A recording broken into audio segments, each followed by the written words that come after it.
साथियों, 24 के इस चुनाव में अब स्पष्ट रूप से दो खेमे बन गए हैं। एक तरफ हम लोग ईमानदारी और पारदर्शिता जनता जनार्दन के सामने लेकर के आए हैं। दूसरी तरफ भ्रष्टाचारी, परिवारवादी उनका जमावड़ा है। ये भ्रष्टाचारी मोदी को धमकी भी दे रहे हैं, दिन रात गाली भी दे रहे हैं। अब देखिए क्या खेल चल रहा है। हम हैं जो कह रहे हैं भ्रष्टाचार हटाओ, और वो कहते हैं भ्रष्टाचारी बचाओ। आप मुझे बताइए, भ्रष्टाचार हटना चाहिए कि नहीं हटना चाहिए? भ्रष्टाचार हटना चाहिए कि नहीं हटना चाहिए? भ्रष्टाचार से मुक्ति मिलनी चाहिए कि नहीं मिलनी चाहिए? भ्रष्टाचारी जेल जाने चाहिए कि नहीं जाने चाहिए? भ्रष्टाचारियों को सजा होनी चाहिए कि नहीं होनी चाहिए?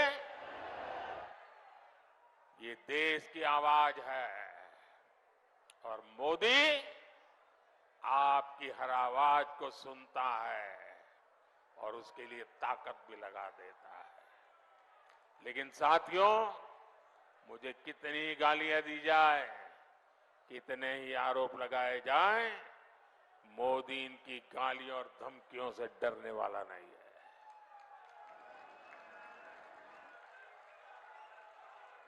हर भ्रष्ट पर कार्रवाई जारी रहेगी और तीसरे टर्म की शुरुआत में अब 2-2.25 महीने बाकी रहे हैं। बहुत कम समय बाकी रह गया है। तीसरे टर्म में भ्रष्टाचार पर और तेज प्रहार होगा, ये मैं आपको गारंटी देने आया हूं। भ्रष्टाचार हर गरीब का हक छीनता है, हर मध्यम वर्ग का हक छीनता है, और मैं गरीब का हक, मध्यम वर्ग का हक किसी को भी छीनने नहीं दूंगा। ये मोदी की गारंटी है। 2024 का लोकसभा चुनाव शुरू हो चुका है और सभी दल अपनी चुनावी तैयारियां को लेकर कार्य कर रहे हैं। वहीं कई स्थानों पर नामांकन दाखिल करने के क्रम भी जारी हो गया है। लोकसभा चुनाव के पहले फेज में 19 अप्रैल को वोटिंग होना है। इस बीच प्रधानमंत्री नरेंद्र मोदी घूम घूम कर यह दावा कर रहे हैं कि अगली सरकार में भ्रष्टाचार पर वे कार्रवाई करेंगे। विपक्षी दलों को वे भ्रष्टाचारी बता रहे हैं और अपने आप को ईमानदार, किंतु उनके इस भाषण की कलई तब खुल जाती है जब द इंडियन एक्सप्रेस में छपी एक खबर देश के तमाम मीडिया की हेडलाइन बन जाती है। अंग्रेजी अखबार द इंडियन एक्सप्रेस में छपी खबर ने भारतीय राजनीति की असल स्थिति को स्पष्ट कर दिया है। सत्ता में बैठी पार्टी कैसे केंद्र से लेकर राज्य तक अपना कुनबा बढ़ाने एवं सत्ता पर काबिज होने का खेल ईडी एवं अन्य एजेंसियों की आड़ में कर रही है। द इंडियन एक्सप्रेस की यह खबर विपक्षी दलों के आरोपों को बल देते हैं। द इंडियन एक्सप्रेस के साथ साथ देश के कई मीडिया में यह खबर तैर रही है। बताया जा रहा है कि वर्ष 2014 में भारत की राजनीति में प्रमुख केंद्र नई दिल्ली अर्थात केंद्र की सरकार में भाजपा के काबिज होने के बाद 25 ऐसे विपक्षी नेता जो कि भ्रष्टाचार में फंसे हुए थे, जिन पर स्वयं प्रधानमंत्री नरेंद्र मोदी से लेकर गृह मंत्री अमित शाह ने आरोप लगाया था और उन्हें जेल भेजने तक की बात की थी, वे आज भाजपा में या तो प्रवेश कर गए हैं या फिर भाजपा के साथ गठबंधन कर सरकार चला रहे हैं। अंग्रेजी अखबार द इंडियन एक्सप्रेस ने अपनी इस रिपोर्ट में बताया कि 2014 के बाद से अब तक भ्रष्टाचार से जुड़े मामलों में जांच का सामना कर रहे इन 25 नेताओं में से 23 को राहत मिल गई है। बताया गया है कि 3 के मामले बंद किए जा चुके हैं, वहीं 20 मामलों की जांच रोक दी गई है।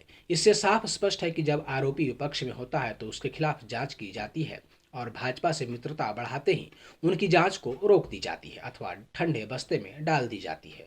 इन 25 नेताओं की यदि बात की जाए तो भाजपा के लिए प्रमुख विपक्षी दल कांग्रेस से 10 नेता भाजपा में आए, जबकि एनसीपी और शिवसेना से 4-4, टीएमसी से 3, टीडीपी से 2, एसपी और YSRCP से एक नेता भाजपा में शामिल हुए हैं।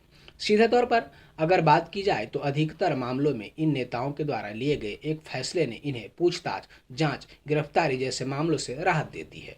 द इंडियन एक्सप्रेस ने रिपोर्ट में दावा किया है कि इस सूची में शामिल 6 राजनेता तो आम चुनाव से कुछ हफ्ते पहले इस साल भाजपा में शामिल हुए हैं।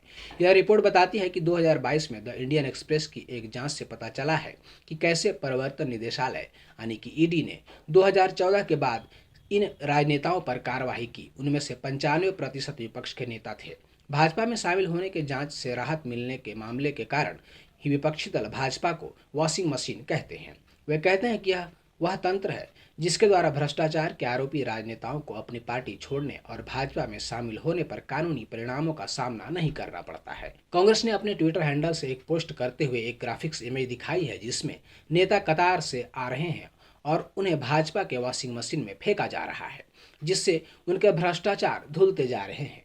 पोस्ट में कांग्रेस ने लिखा है कि मोदी की वॉशिंग मशीन का कमाल सहित और क्या है आप भी देखिए। वहीं कांग्रेस के राष्ट्रीय अध्यक्ष मल्लिकार्जुन खड़गे ने द इंडियन एक्सप्रेस की खबर को पोस्ट किया है।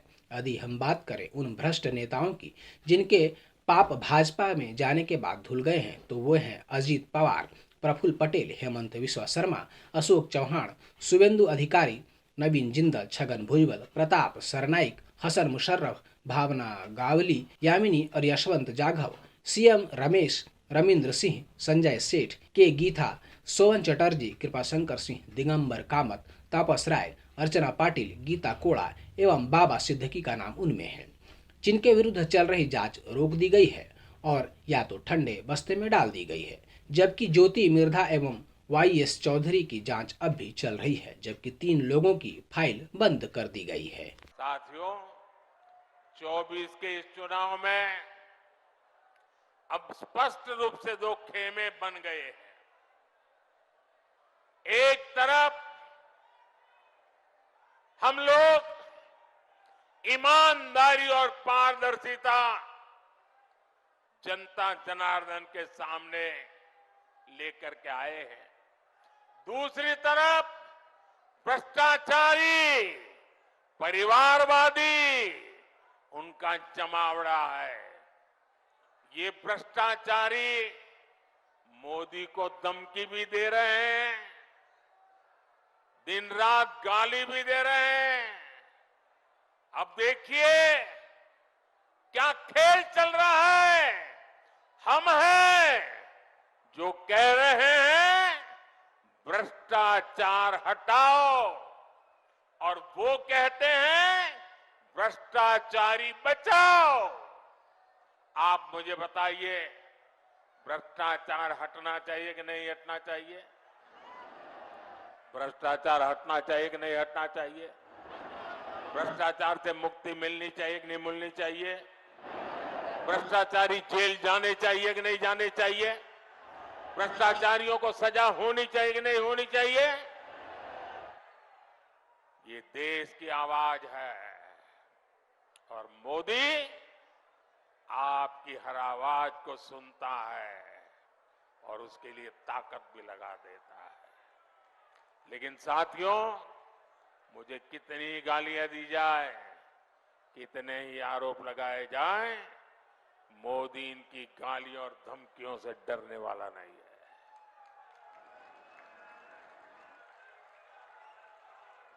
हर भ्रष्ट पर कार्रवाई जारी रहेगी और तीसरे टर्म की शुरुआत में अब 2-2.25 महीने बाकी रहे हैं, बहुत कम समय बाकी रह गया है। तीसरे टर्म में भ्रष्टाचार पर और तेज प्रहार होगा, ये मैं आपको गारंटी देने आया हूं। भ्रष्टाचार हर गरीब का हक छीनता है, हर मध्यम वर्ग का हक छीनता है और मैं गरीब का हक, मध्यम वर्ग का हक किसी को भी छीनने नहीं दूंगा। ये मोदी की गारंटी है। प्रकाश फूल सजावट केंद्र, जहां आपको फ्लावर डेकोरेशन, वेडिंग डेकोरेशन और कैटरिंग की सभी सुविधाएं मिलती है, तो देर किस बात की, आज ही संपर्क करें।